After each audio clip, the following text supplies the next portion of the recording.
Olá, seja bem-vindo ao Salto para o Futuro. Quais as contribuições dos diversos recursos tecnológicos para os processos de ensino e de aprendizagem? Esse é um dos temas que vamos discutir hoje, no último programa da série Tecnologias Digitais na Educação. E os nossos convidados são Mary Grace Martins, consultora do Ministério da Educação e também consultora dessa série. Demerval Bruzzi, diretor de Produção de Conteúdos e Formação em Educação à Distância da Secretaria de Educação à Distância do MEC. E Gilda Helena Bernardino de Campos, coordenadora técnica de Educação à Distância da PUC do Rio de Janeiro e professora do Departamento de Educação da PUC Rio. Começa agora o Salto para o Futuro, um programa da TV Escola, canal do Ministério da Educação.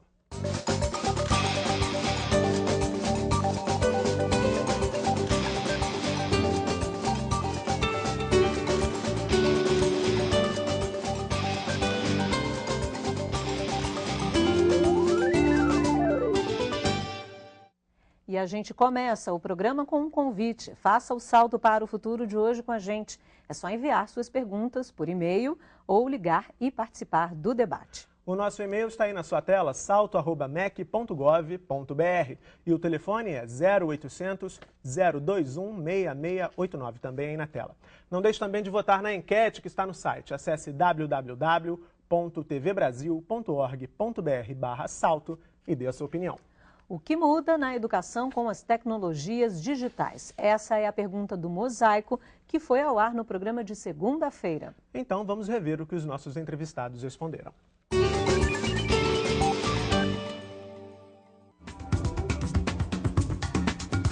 O que muda na educação com as tecnologias digitais, no meu ponto de vista, é o modo como as pessoas se relacionam.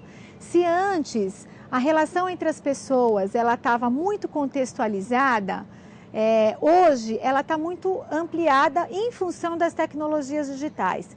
E essa ampliação que possibilita uma relação mais integrada entre pessoas, ela muda a forma como a gente vê o mundo, como a gente interpreta o mundo, como a gente reflete sobre o mundo e, consequentemente, como a gente age sobre ele. Muda o currículo, ou pode mudar. Nós podemos hoje ter um web currículo. O que é o web currículo? Não é apenas a informatização de materiais pedagógicos multimediáticos. É, sobretudo, o desenvolvimento do currículo numa perspectiva de integração entre as experiências de professores e alunos, o conhecimento que os alunos trazem de seu cotidiano, de sua vida, com o conhecimento sistematizado ao longo do desenvolvimento da humanidade. Esta pode ser a nossa grande transformação, o web currículo. Com as tecnologias digitais, a gente agora tem uma possibilidade de ter contato com uma enormidade de informações e, portanto, o trabalho educacional fica muito enriquecido, desde que os professores saibam como escolher algumas coisas e trazer esses conteúdos para compor um projeto educacional com seus alunos. E o que eu acho mais rico é a variedade de vozes que entra na conversa sobre o que é conhecimento no mundo. Então, antes a gente tinha algumas poucas pessoas que podiam chegar para dizer, olha, o mundo é assim, as ideias são essas, e eu acho que há um espaço agora de possibilidade muito maior da gente ouvir gente que antes nunca seria ouvida, das pessoas encontrarem espaços para darem a sua opinião, para trazerem um ponto de vista diferenciado do ponto de vista que é o ponto de vista regular, o ponto de vista aceito de uma forma mais geral. Olha, a educação vem mudando desde o final dos anos 60, a partir do que se denomina de era da aprendizagem. E a era da aprendizagem coincide exatamente com o uso intensivo das novas tecnologias na educação. Passamos da era da aprendizagem para a era da informação, portanto, o computador, a internet e a rede internacional são fundamentais nessa nova caracterização de aprendizagem. E da era da informação passamos para a era do conhecimento. Então, hoje estaríamos numa transição da era da informação e do conhecimento em direção, possivelmente, isso é um pouco de especulação, para a era da inovação.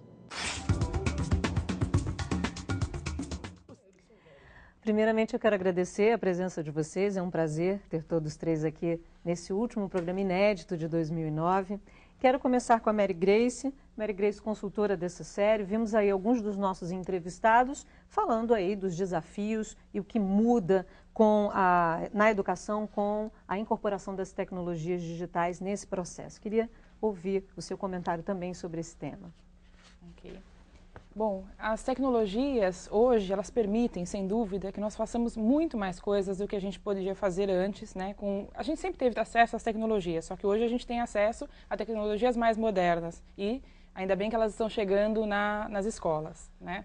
Então, hoje, acho que o grande ganho é que a gente consegue não só ter acesso ao conhecimento, mas também poder compartilhar, poder colaborar usando o potencial da rede. Então, se antes eu dependia do ambiente da escola só, ou muitas vezes da sala de aula, para conseguir disseminar as produções dos meus alunos, os vídeos, enfim, as coisas bacanas que eles produzem, aprendem na escola, hoje isso pode acontecer para muito mais pessoas por meio da web, né? Algumas coisas que a gente fazia antes, que o Freinet já defendia há um tempão atrás, né? Da correspondência entre escolas, coisas básicas, enfim, que dependia do correio. Hoje a gente pode fazer por meio de um blog, né?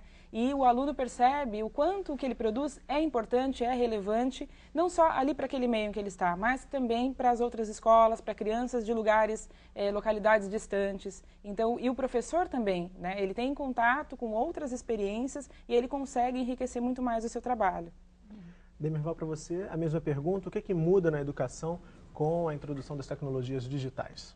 Na verdade, a educação se torna mais ativa, menos passiva. O aluno participa. Acredito que é a primeira vez na história da humanidade que a história do próprio aluno é o seu próprio aprendizado, que ele está participando ativamente disso. Ele constrói esse conhecimento junto com o professor. A partir do momento que com as novas tecnologias de informação e comunicação, ele tem o mundo no apertar de uma tecla. Então é curioso quando nós começamos a trabalhar nas escolas com os alunos e você faz uma pergunta simples, né, de o que significa esta ou outra palavra, e o aluno não vai mais na biblioteca, ele fala, não, peraí só um instantinho, ele entra na internet, entra no dicionário, ele já no apertar da tecla, ele tem aquela resposta imediata. Então a velocidade dessa tecnologia é que trouxe essa diferença que nós estamos vivendo hoje. Nós temos que nos adequar mais a essa velocidade para trazer o maior benefício aos nossos alunos, porque eles já estão naturalmente preparados para isso. Nossas escolas estão bem equipadas também. Falta agora nós mudarmos um pouquinho de meios e trabalhar mais métodos. Gilda, a mesma questão para você. Na sua opinião, o que muda na educação? Muda a relação entre o professor e o aluno. Acho que a questão da relação do professor e do aluno é um ponto fundamental, porque mostra esse professor se despindo daquilo que é o conhecimento que ele detém para ser o par mais capaz do seu aluno, para ser um companheiro, um orientador, fazendo com que juntos eles possam construir efetivamente uma aprendizagem. Eu acho que essa é a questão fundamental, porque isso passa pela mudança, pela prática pedagógica, pela mudança de postura daquilo que era considerado a questão da pedagogia tradicional. Então, eu acho que a introdução das tecnologias faz que nós todos busquemos uma nova maneira de estar juntos também em sala de aula. E essa eu acho que é a grande revolução, é partir do corte da sociedade industrial, daquela sala de aula onde todo mundo ficava igualzinho, para poder formar grupos, para formar equipes, para poder estarem numa efetivamente mudança, aproveitando isso que tanto Mary Grace quanto Demerval colocaram, que é buscar o mundo assim com o teclar, né? Rapidinho num dedo. Obrigada. Obrigada a você, Gilda. Essa semana, na enquete sobre a série Tecnologias Digitais na Educação, a pergunta é: qual é o maior desafio para a implementação das tecnologias digitais na educação? E as alternativas são: investir na formação dos educadores para lidarem com esses recursos de forma colaborativa, ampliar as redes virtuais, possibilitando a circulação de informações e a troca de conhecimentos, ou incorporar no cotidiano de alunos e professores as linguagens audiovisuais e telemáticas. Acesse www.tvbrasil.org.br/salto e vote. A gente vai debater o resultado da enquete no último bloco do programa. Agora, Demerval, a gente mostrou no terceiro programa dessa série a experiência lá do Piauí, né? 3 escolas que já incorporaram tecnologia, estão em pleno processo. Eu estive lá, né, fazendo as reportagens e a maioria das crianças, eu entrevistei várias crianças e a grande maioria, se eu não me engano, todas, responderam. Eu perguntei a elas se elas tinham acesso enfim, ao computador, à internet, fora do ambiente escolar. E a grande maioria respondeu que não. Ali era o único espaço em que elas tinham esse contato, esse acesso com o computador acessado à internet. A gente pode, então, dizer que hoje a escola se tornou o único ou mais importante espaço para a democratização do acesso às tecnologias digitais? Bárbara, ótima observação. O interior do Brasil e as áreas mais carentes, por mais que a gente diga assim, mas uma lan house tem acesso, custa R$1 apenas. R$1 numa sociedade carente é muito dinheiro. Então, a escola ela tem esse papel fundamental. E o Proinfo vem entrando para cumprir esse papel social, fazendo a distribuição dos computadores nas escolas públicas. A ideia do Proinfo é que até o final de 2011 todas as escolas estejam com todo o seu aparato tecnológico disponível, laboratório instalado e pronto para a utilização das crianças. Esse é o papel social do Proinfo. Porque realmente é verdade, nas mais diversas comunidades você encontra uma lan house, mas nem sempre a comunidade tem dinheiro para isso. E muitas vezes essa região, por exemplo, não tem dinheiro circulando, né? Não tem, as famílias vivem ali de uma forma, enfim, recebendo benefícios para poder comprar o básico, né? E aí R$1 vai fazer falta de fato nesse orçamento, né? É verdade. O Proinfo tem uma história curiosa. Quando ele começou, há quase 10 anos atrás, nós tivemos uma mudança nesse comportamento no interior do Brasil. Alguns lugares onde você não ouvia falar em tecnologia e a escola passou a ter a tecnologia, movimentou o comércio local. Então você tem nesses lugares, obviamente, um ou outro fazendeiro de maior posse, uma pessoa que tem uma maior renda e acaba incorporando essa tecnologia em casa também. Então a vendinha lá do seu Manuel da esquina passou a vender cartucho. Então, além desse papel tecnológico favorecer o acesso à criança na sala de aula, o Proinfo acaba entrando num papel social também de movimentar uma economia, transformando essa cidade e, de certa forma, até de forma otimista no momento, orientando para que as pessoas não migrem para a capital e sim comecem a desenvolver o próprio interior do Brasil. Bom, nós já temos a primeira pergunta por telefone no Salto para o Futuro de hoje. Quem está aguardando para perguntar é a Rose Corrêa, de Paraíba do Sul, aqui no estado do Rio de Janeiro. Tudo bom, Rose? Tudo bem, Murilo. Boa noite a todos. Queremos dar parabéns pela série, estamos fechando com chave de ouro. A pergunta da professora Tatiana é a seguinte: como o professor deve proceder diante de um aluno que leva a escrita da internet para as suas produções no ambiente escolar? Obrigada. Obrigado, Rose. Obrigado também a Tatiana. Que bom que vocês gostaram da série. A gente também acha que está fechando com chave de ouro esse ano aqui no Salto. Mary Grace, então, essa é uma grande polêmica. Sempre que a gente fala de tecnologia aqui no Salto, sempre aparece o temor da linguagem da internet na sala de aula. Até o entrevistado de ontem falou da netiqueta, né? Como é que você Bom, pode é responder? bem polêmica realmente, então eu acho que eu vou explicar a minha opinião pessoal e como profissional sobre o assunto, mas é um assunto para a gente continuar discutindo, né? Eu acredito que nós temos hoje na internet espaços diferenciados. Então, o Messenger, ele exige uma linguagem mais rápida, né? Uma linguagem mais ágil. Eu, que sou educadora, uso o Messenger e abrevio, né? Então, mas assim, passei por um processo de escrita e hoje eu consigo transgredir e saber que em alguns lugares, numa escrita mais formal, nós não devemos abreviar, né, num fórum, enfim, mas numa escrita no Twitter, né, que muitos estão usando, inclusive, para falar do programa, né, aproveitando para divulgar, né, tem Jogo da Velha, TD Salto, é a tag que a gente está usando aqui para falar do programa. Enfim, vocês vão notar que tem vários adultos, né, inclusive deve ter professor de letras que está abreviando também, né. A questão é quando o aluno não percebe em que momentos ele deve ou não abreviar. Acho que a primeira coisa é o professor avaliar. Agora, eu não vejo mal nenhum, né, se ele está usando uma escrita que exige uma certa velocidade ou um curto espaço de tempo, né, como, de caracteres, como o caso do Twitter, é a linguagem que todo mundo está utilizando. Né? Então, é a mesma coisa de saber usar a roupa adequada no ambiente certo. Então, o professor só precisa ver se o aluno tem conhecimento da escrita para conseguir transgredir a regra. Agora, Gilda, ainda em relação à questão das vivências dos alunos com esses ambientes, na internet especialmente também, a publicação eletrônica dessa série aponta que se, por um lado, esses alunos tendem a ser ágeis nesse processo, né, e são, né, efetivamente são, no acesso à informação, por outro lado, existe o risco de que eles reflitam pouco né? Talvez esse também seja o temor da Rose, né? Estão ali escrevendo, mas estão realmente, de fato, refletindo, provocando reflexões ali sobre o que eles estão produzindo, né? Qual é o papel do professor nesse cenário? Bom, eu acho que o papel do professor é exatamente o de despertar a curiosidade desses alunos para que eles possam se aprofundar em determinados temas. Então, existem métodos e técnicas que a gente pode, em educação, estar trabalhando essas questões, né? Então, eu acho que a partir do momento que o aluno se mostra interessado, o professor pode criar uma tal situação dentro de sala de aula, uma situação didática propriamente dita, né? E partir para o planejamento dali. Por exemplo, o caso do Twitter, né? Que Mary colocava agora, né? Tem uma professora de letras que eu conheço, que é muito interessante, que ela trouxe essa discussão para dentro de sala de aula, provocando, Mary, a maior polêmica. E dentro disso, e ela levantava a seguinte questão: como a linguagem, como a língua vai evoluir? Né?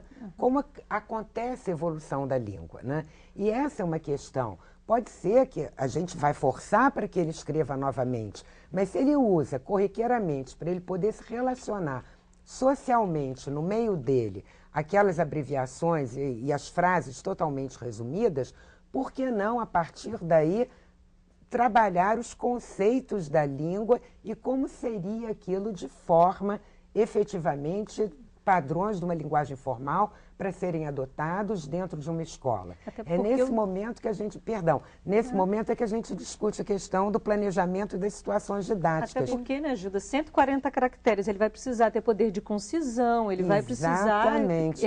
Que é uma função cognitiva, Bárbara, essa que é a grande questão. Negar esse tipo de habilidade também afasta o aluno daquela escola, né? Sem Porque dúvida. se aquilo faz parte da vivência cotidiana dele, se ele gosta daquilo, se o professor está dizendo que aquilo está errado, que é chato, que está... enfim. Mas nós temos que tomar só um cuidado nesse ponto. Nós temos que tomar cuidado de não afastar esse aluno, mas ao mesmo tempo lembrar que ao final desse ciclo de educação que ele vai passar, ele vai terminar com um papel e uma caneta na mão fazendo uma redação no vestibular, ou num concurso público, ou numa entrevista de emprego. Então, é importante, como as duas colegas colocam, tanto a Gilda quanto a Mary, quando elas colocam a importância não só da alfabetização, mas do letramento dessa criança, que ele tenha o domínio da língua para aí sim poder extrapolar esse limite. Porque no final das contas ele vai morrer, né, nessa praia com a canetinha ali, a caneta fazendo a redação dele. Ele não vai poder fazer sempre uma redação com 140 caracteres. Gente, a gente precisa só fazer um rápido intervalo e a gente continua na volta, tá bom? O debate está quente. O debate está quente hoje. No final do próximo bloco vamos encerrar a votação da enquete, então não perca tempo, não deixe de participar. Acesse www.tvbrasil.org.br/salto e dê a sua opinião. A gente volta já.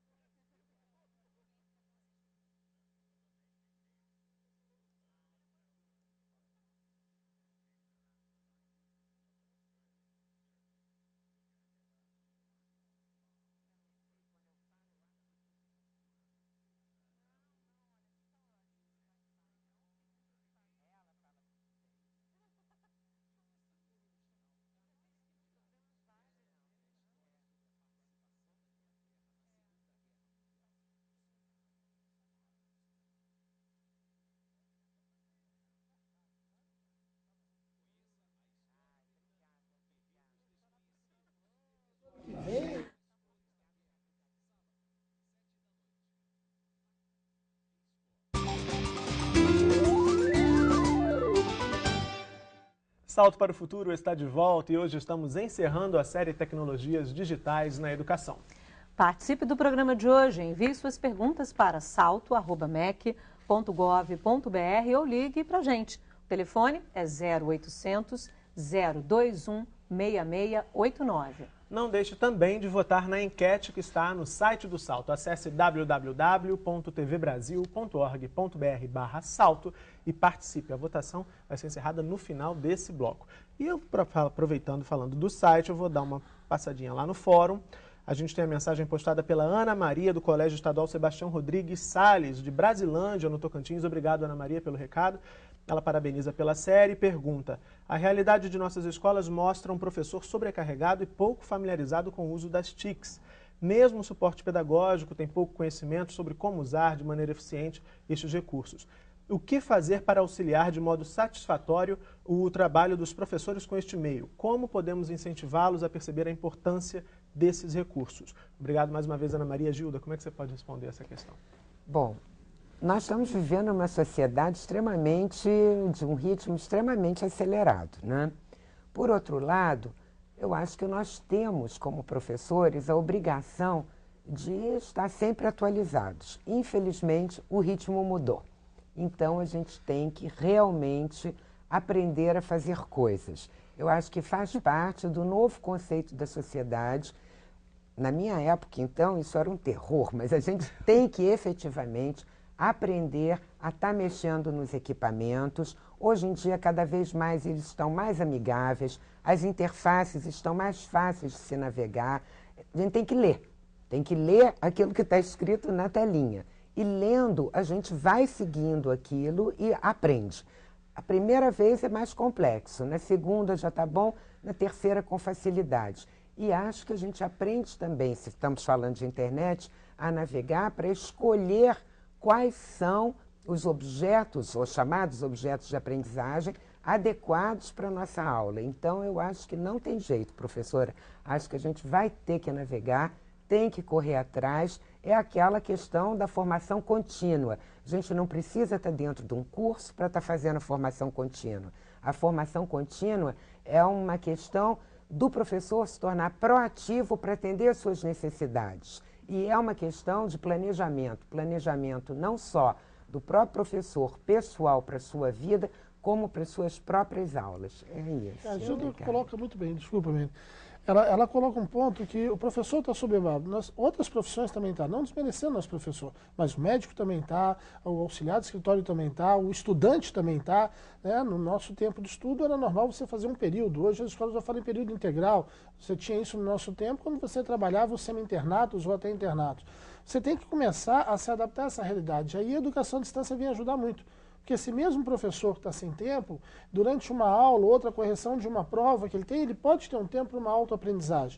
Na área de tecnologia, especificamente falando de programação, operação de computadores, a maioria dos excelentes técnicos que eu conheci na minha carreira eram autodidatas. E também eram soberbatos. Agora, a Gilda falou da questão da formação continuada. A gente viu nessa série que esse é um princípio aí do ProInfo integrado, né?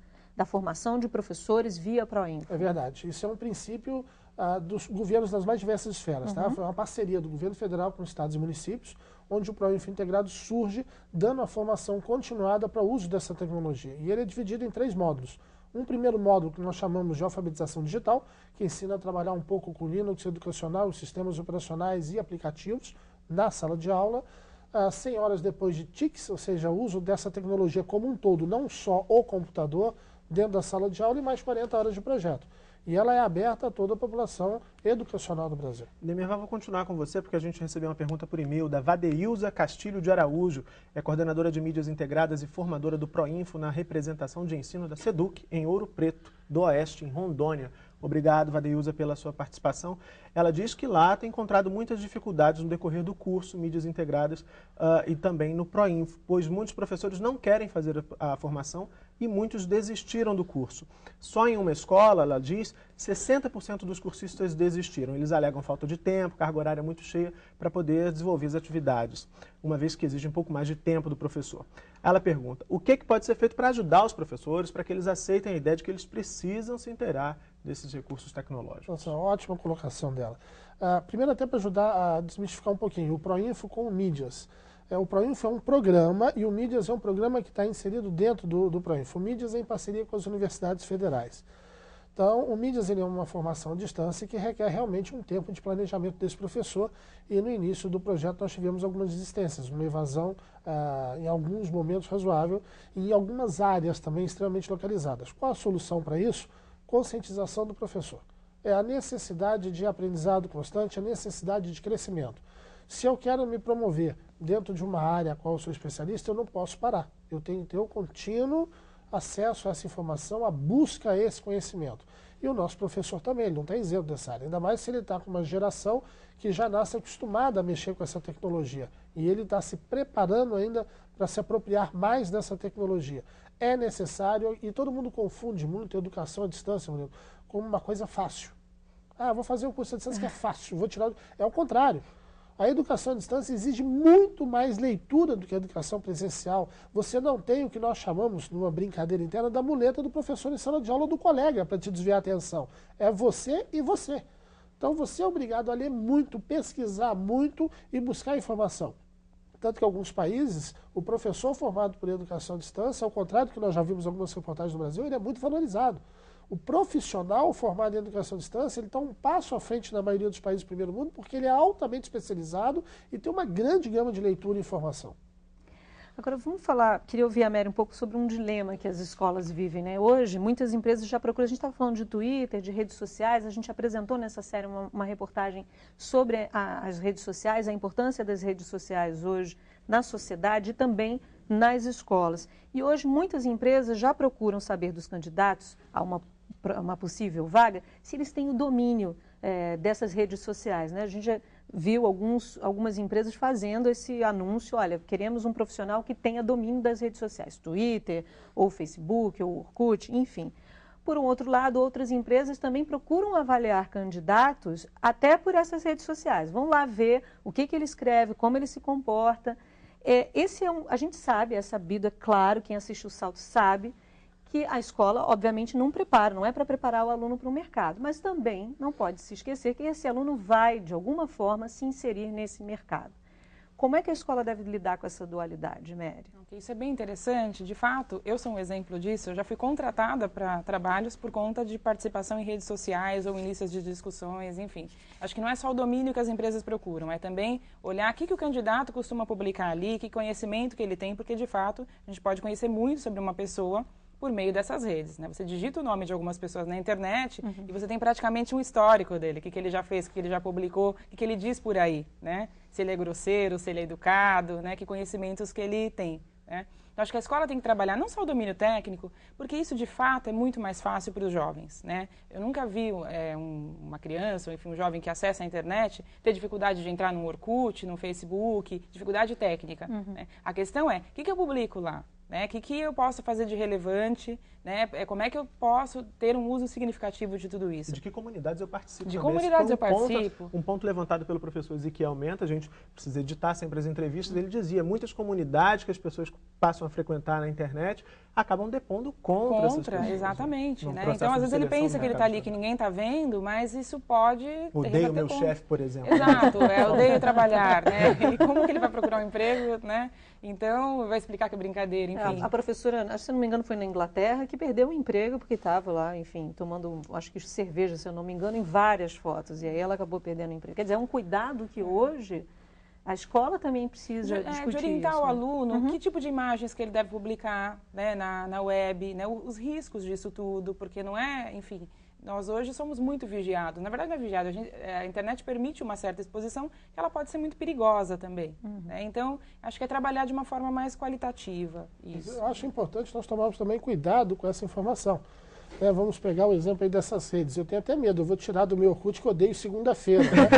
Mas é uma alusão ao Garfield, uma brincadeira, né? Que é aquele gatinho tão charmoso, que combina muito comigo também. Eu tenho que tomar um certo cuidado para as pessoas não extrapolarem nisso. Né? Às vezes a criança ela entra naquilo não com a intenção de ofender, eu odeio o meu chefe, às vezes não tem esse caráter de destruição, e sim é uma brincadeira que se faz no próprio escritório, no dia a dia, mas é importante saber explicar isso para as pessoas, né? Que olha, uma coisa é brincadeira, outra coisa é a vida real, é a coisa séria. Porque você realmente se expõe demais e você está lá sendo julgado pelo que você escreve e como você escreve.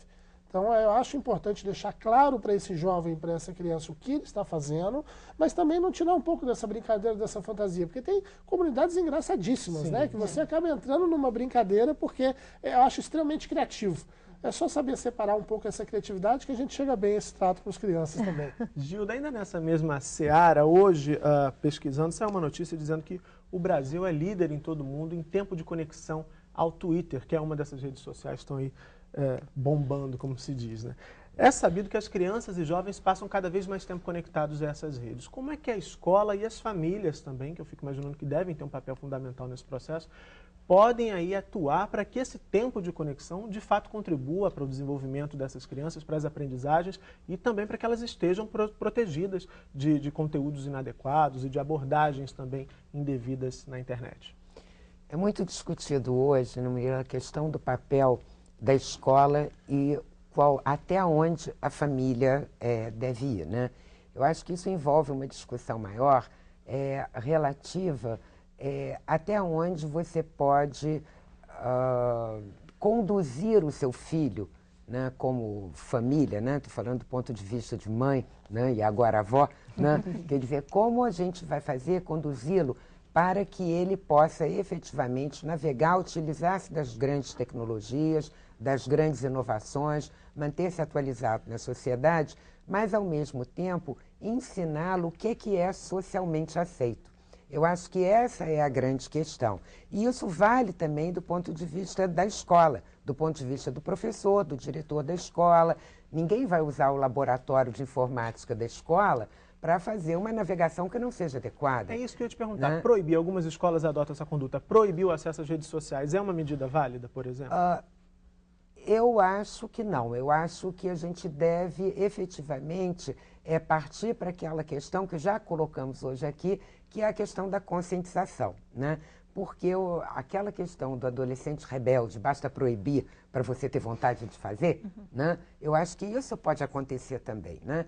Então, acho que do ponto de vista da sociologia da educação, do ponto de vista da filosofia da educação, da psicologia da educação, e didaticamente falando, né, eu acho que a gente deve conduzir para uma conscientização daquilo que é socialmente aceito, daquilo que pode ou não ser feito, e deixar aquela navegação livre. Evidentemente, alguns sites, né, a gente tem que ter um controle maior, né, e a gente sabe quais são eles, a gente nem precisa citar aqui. E né? repensar também, né, a própria aula, né? O que está acontecendo na minha aula que os alunos estão desviando tanto para fazer alguma coisa que está diferente do proposto? Né? Será que eu preciso rever a estratégia, tornar de fato a minha aula mais interessante, mais desafiadora? É uma reflexão que acho que a gente precisa fazer. Posso continuar, Mary, só uma coisinha? Eu fui pesquisar no YouTube essa questão da aula, né? Porque como tornar a aula mais interessante, didática, utilizando as mídias em educação dentro da sala de aula.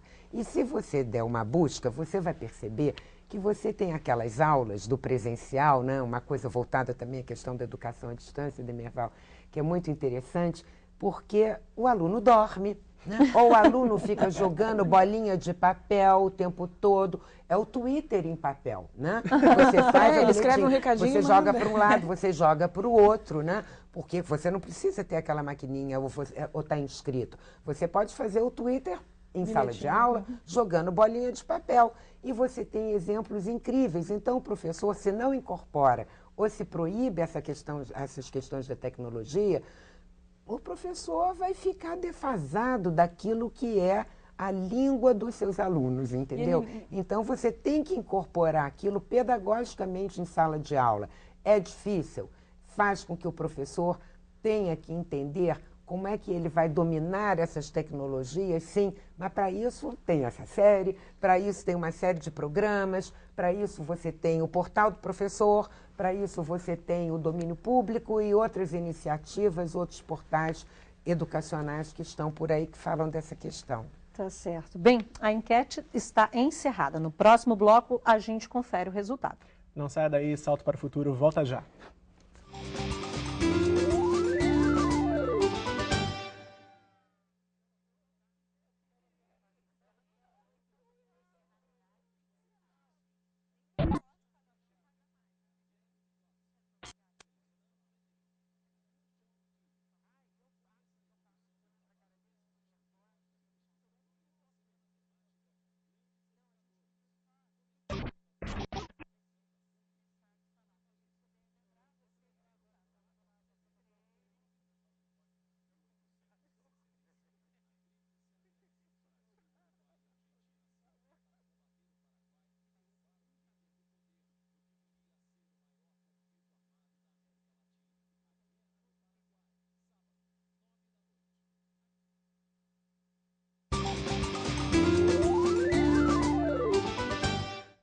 Estamos de volta com o Salto para o Futuro e hoje estamos encerrando a série Tecnologias Digitais na Educação.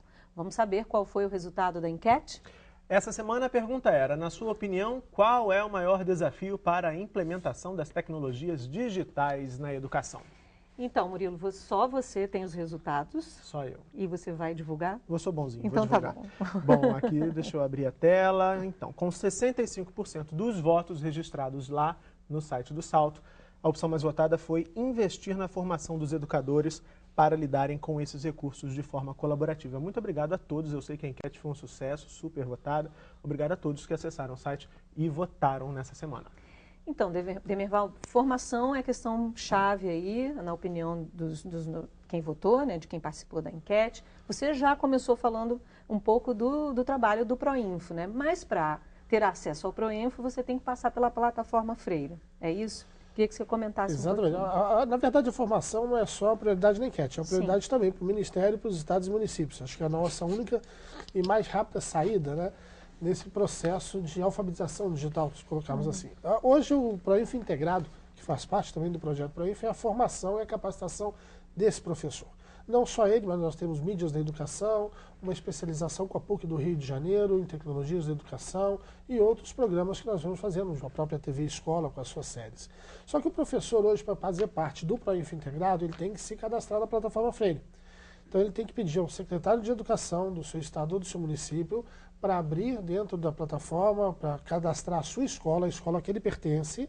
Aí ele vai lá, se inscreve, acha a sua escolinha, se inscreve, o secretário libera e ele está pronto a fazer uma das nossas capacitações. É 100% gratuito, ou seja, não tem custo nenhum, nem para o estado, nem para o município essa formação. O Ministério da Educação tem ajudado nesse processo. E se na sua escola você não tiver 20 professores em um laboratório, mas na escola do lado tiver, e você compra uma turma com 20 professores, aí sim teria o custo só desse deslocamento, mas o Ministério, com a sua rede, pelos NTEs e NTMs, está auxiliando no interior do Brasil fazendo essa formação. E a formação é na escola, isso é muito importante. Os NTEs, os núcleos de tecnologia, né? Isso, de educação estadual e municipal, eles compõem a nossa rede do Proinfo, que o Proinfo é composto do Ministério da Educação, e nos estados e municípios temos as nossas coordenações estaduais e municipais e os NTEs e NTMs, como nós os chamamos. Tem os núcleos de tecnologia educacional estadual e municipal. Dentro desse processo, existem os multiplicadores que ficam alocados nesses núcleos e vão para a escola pública do interior. Além disso, o Ministério, esse ano, com um trabalho que o secretário Carlos Biochals vem fazendo com a gente, de expansão da rede, ele autorizou que nós trabalhássemos melhor essa rede. Então, cada NTE que tenha multiplicadores ou professores, na verdade, que fizeram outras formações, já são formados como no mídias, ou outra formação por conta própria, mas que tem o conhecimento necessário, ele pode se dirigir a esse NTE, conversar com os multiplicadores, se aprovado, ele faz parte dessa rede, tem uma bolsa e vai poder fazer essa capacitação. O ideal é aumentar a rede, né? Porque não tem sentido você dar essa formação na capital. Essa formação tem que acontecer lá na escola, lá na escolinha no interior do Brasil. E você pega todos os professores de português, de matemática, de história, de física, de inglês, e não separando um professor para ser o tutor daquele laboratório. Bom, Mary Grace, mais uma vez um recado deixado no fórum do site do Salto. Esse foi postado pela Luciene de Menezes, de Brasília, no Distrito Federal. Luciene, obrigado pela participação. Ela disse que usa bastante as tecnologias, que lá em Brasília as novas tecnologias de fato já estão presentes na escola, as escolas possuem laboratórios de informática, houve cursos de capacitação para os professores, mas ela diz que o ideal seria um professor de informática capacitado dentro da escola. Você concorda? É outra questão polêmica, né? Eu já tive experiências em que a gente tinha também um professor de informática, e esse nome também é um pouco perigoso, né? Porque dá a impressão de que a gente precisa de um técnico na escola ou alguém que tenha foco na informática. Né? E o que a gente tem notado é que não é exatamente esse o problema, o desafio, é pedagógico. Né? Então, às vezes, a gente percebe dificuldade dos professores em pensar atividades interessantes, independente das tecnologias. E daí, a culpa depois sobrecai sobre as tecnologias. Ah, é difícil, é técnico, eu não entendo, se tivesse... Né? E tem o risco também de sobrecarregar essa pessoa ou de atribuir a ele a aula, né? E a gente tem uma aula que pode ser desvinculada ao currículo. Né? Claro que assim, se o município tiver a possibilidade de ter essa pessoa, precisa pensar também nesses cuidados que a gente precisa ter. E a outra questão é que quando a gente não tem, né, que é a realidade de muitos lugares, o que a gente pode fazer? Né? Eu acho que dá para reverter de uma forma muito positiva. O professor perceber que ele pode buscar parceiros. Então tem, por exemplo, o aluno integrado, né, ele pode trabalhar com o aluno monitor, a gente tem vários exemplos e passou na série também, né, exemplos de alunos monitores, que tem uma facilidade mais técnica, né, que tem um programa agora que ajuda ele a aprimorar essa habilidade técnica, e ele pode ser parceiro do professor. E aí não há nenhum problema, porque o pedagógico, que é o mais importante, é a função do professor. Ele pensar na atividade, no sentido da atividade, e aí depois pensar na melhor tecnologia, e a hora de executar ou de pensar, eu vou criar um blog, vou criar um vídeo, um Twitter, enfim, alguma coisa nesse tipo, se ele não souber, ele pode contar com o apoio do aluno, ele pode contar com o apoio de outro professor. Nessa mesma linha, Demirval, o GCE de Salvador, na Bahia, pergunta se o MEC tem intenção de contratar profissionais da área de informática para auxiliar os professores e alunos no trabalho nos laboratórios. Bom, respondendo claramente, não. Mesmo porque não é o papel do Ministério da Educação a contratação de professores, da esfera estadual e municipal. Mas a Mary colocou muito bem, e o problema pode ser o contrário. Brasília, durante um tempo, chegou a ter profissionais alocados no laboratório. E com a necessidade do professor em sala de aula, os profissionais foram retirados e o laboratório automaticamente é abandonado. Por isso, eu acredito que seja necessário você dar formação para todo o corpo docente da escola. Isso do diretor, a coordenação pedagógica, passando pelo professor, passando pelos alunos, que aí nós criamos o projeto Aluno Integrado, em parceria com as empresas privadas do Ministério da Educação. Tem sido um sucesso, um piloto que nós fizemos com 2.700 alunos, que vai até o final de dezembro agora, para depois desse piloto poder oferecer para toda a rede esse aluno ser um apoio do professor. Se você tem incorporação por todo o corpo, você tira o peso dessa figura. E como a Mary colocou, você tira o peso da ideia de ter um técnico. Não precisa ter um técnico. E mexer com a tecnologia, ao contrário do que os nossos professores pensam, não é um bicho de sete cabeças, né? É simples. É tão simples que as pessoas, às vezes, têm aquela imaginação, esse mito do passado de que era complicado.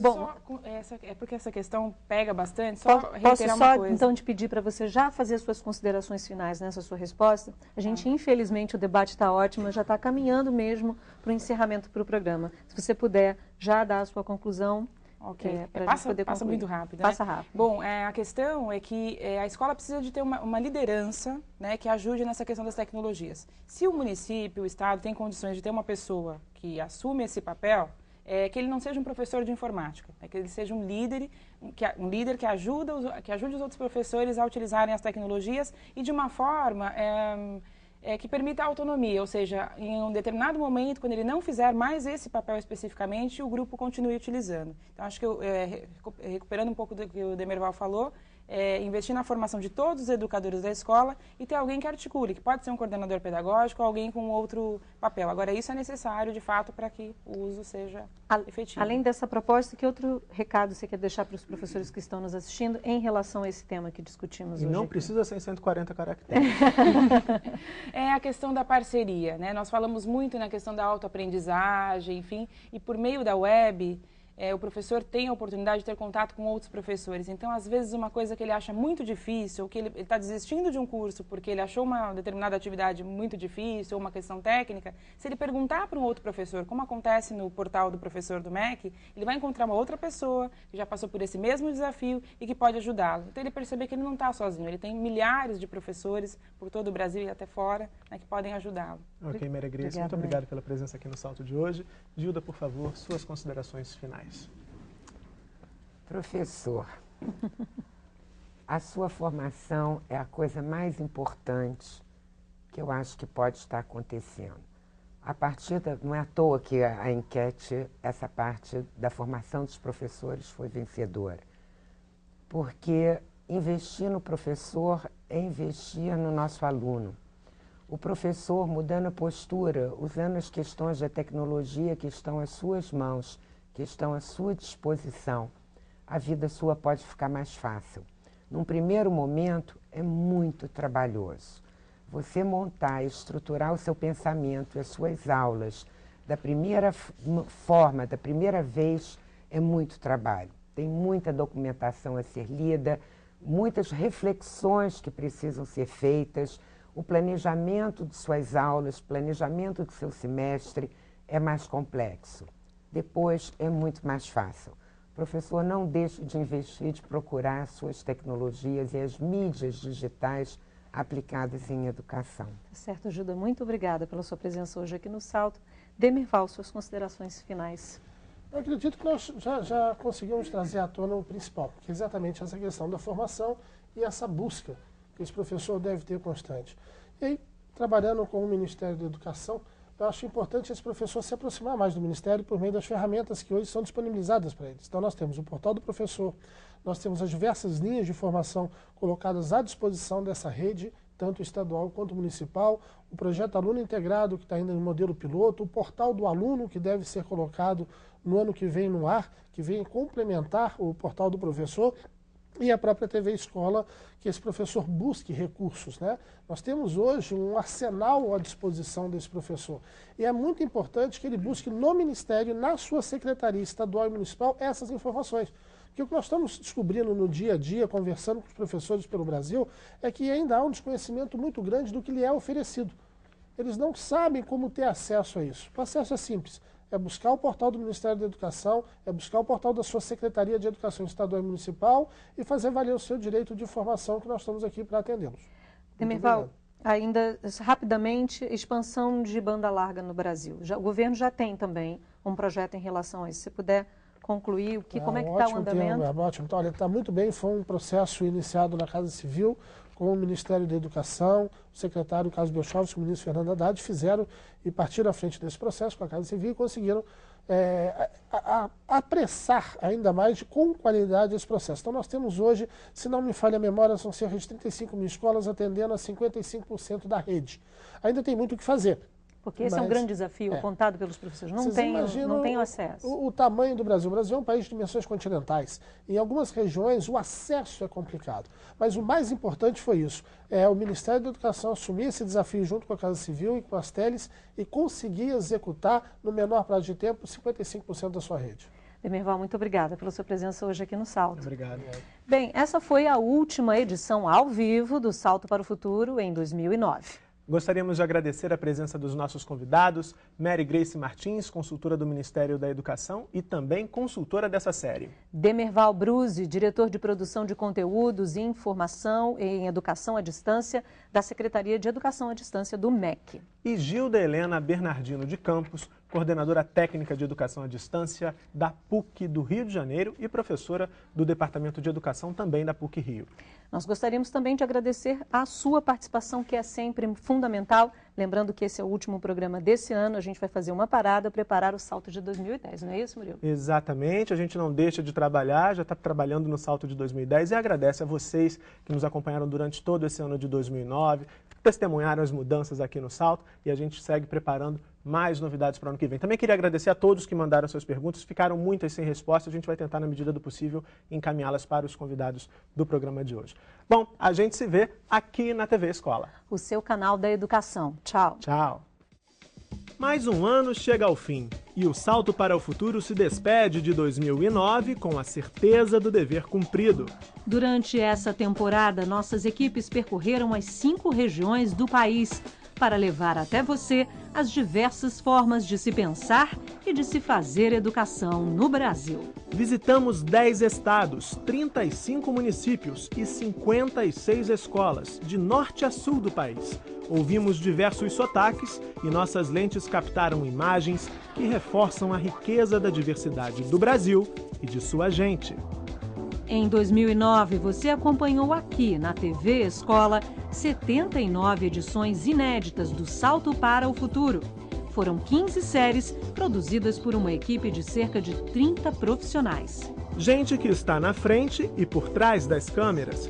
Gente que se despede do ano velho, já planejando novos saltos para o ano novo. Então, você já sabe, a gente se vê em 2010, com mais uma temporada inédita do Salto para o Futuro.